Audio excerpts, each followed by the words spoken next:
I'm Josiah Lathrop, owner and personal trainer at Ground Level Fitness. Now today we're going to be talking about strengthening the hips. There will also be core involvement and lower back involvement, but the focus is going to be on our hip region, glute medius, glute maximus, gluteus minimus, etc.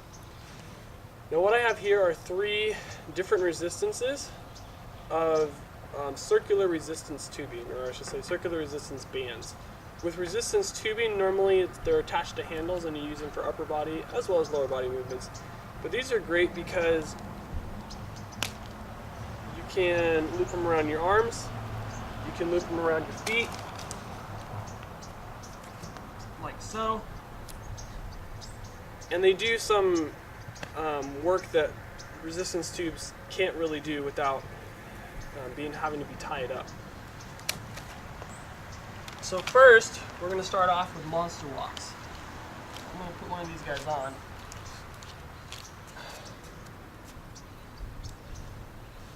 I would also advise, if you're a guy, you might want to have either long socks on or to shave that part of your legs, because once these things start rubbing, it twists the hairs and it's really painful.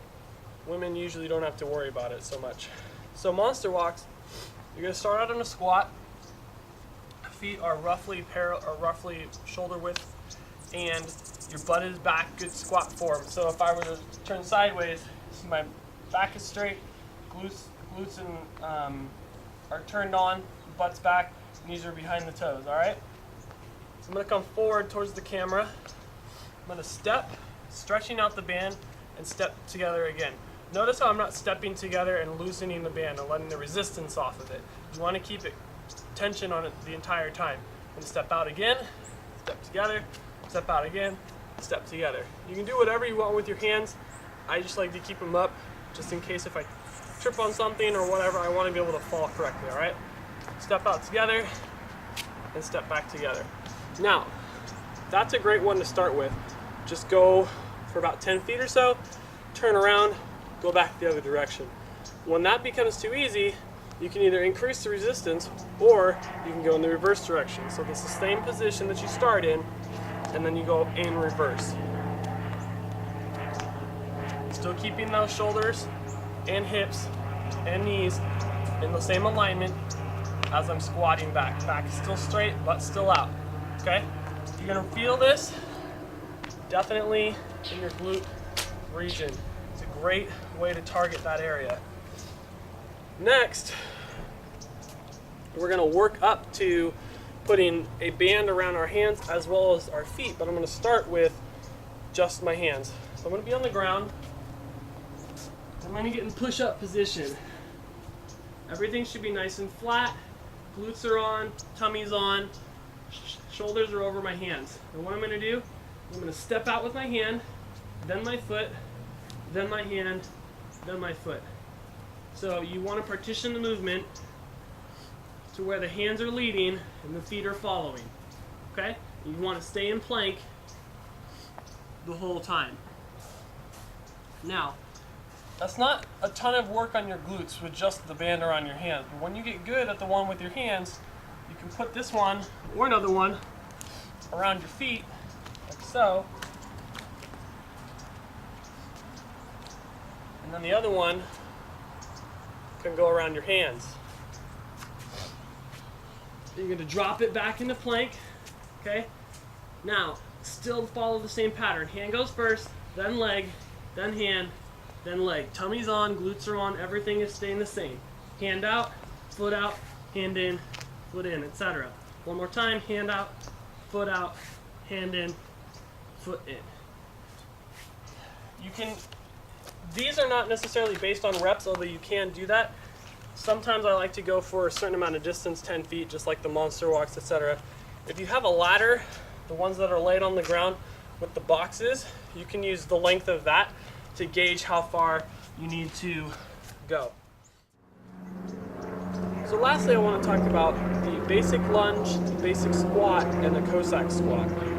Now, when you're trying to train the hips and the legs, core, lower back, all of those, they're linked together. The body's a kinetic chain.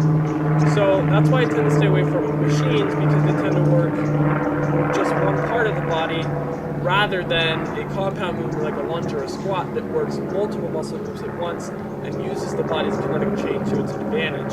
So when you're doing a squat, I did demo this earlier, but when you're doing a squat, feet are shoulder width apart, roughly. They can be a little bit wider. Tend not to go a little bit narrower unless there's a specific function that I'm trying to accomplish. So normal squats, feet are shoulder width apart. When I go down, back is straight. As I go down further, you'll notice that my hip starts to rotate. I've reached the end of my flexibility for my lower back. Now I can continue to train that, and hopefully it'll stay straight as I go deeper and deeper. But a lot of people, some people start to rotate right there. Some people start to rotate here or farther down. So really try to look at a mirror and keep your back straight as you go down. And once you hit that portion right around there where you're starting to rotate, you've gone a little bit too far, at least for the time being. So back is straight. Hands again can do whatever you want them to do. Knees are not over my toes. They're pulled back behind. You don't want them too far back, but you don't want them too far forward. So right in the middle is great. It's the sweet spot. Up and then down. Okay? Next, the lunge. So similar to a squat, you want to keep the forward knee behind the toes, not in front, not far behind, just over the toes, or I should say right behind the toes. That back leg is also bent, almost at a right angle. The front leg is at a right angle, and your torso is nice and straight.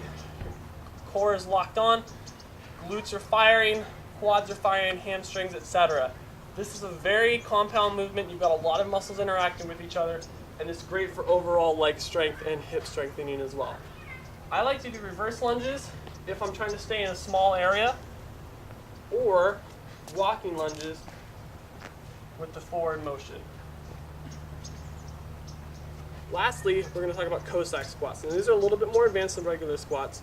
I'm going to step to the left, or your right, my left, your right, and I'm going to pivot on my right foot. Your left. All right, let's do that again. From here to there. Now you notice that my weight transfers to this leg, almost all of it. Okay? Pivot, transfer the weight. Other side, pivot, transfer the weight. Again, hands can do whatever you want. I just like to keep them close so that I'm not throwing my balance off. Let's do that to the side. I'm going to step, pivot over. Step, pivot over. This one's really great for balance, mobility, and again, overall hip conditioning, leg conditioning, core and lower back. I hope these have helped, and I'll see you guys next time.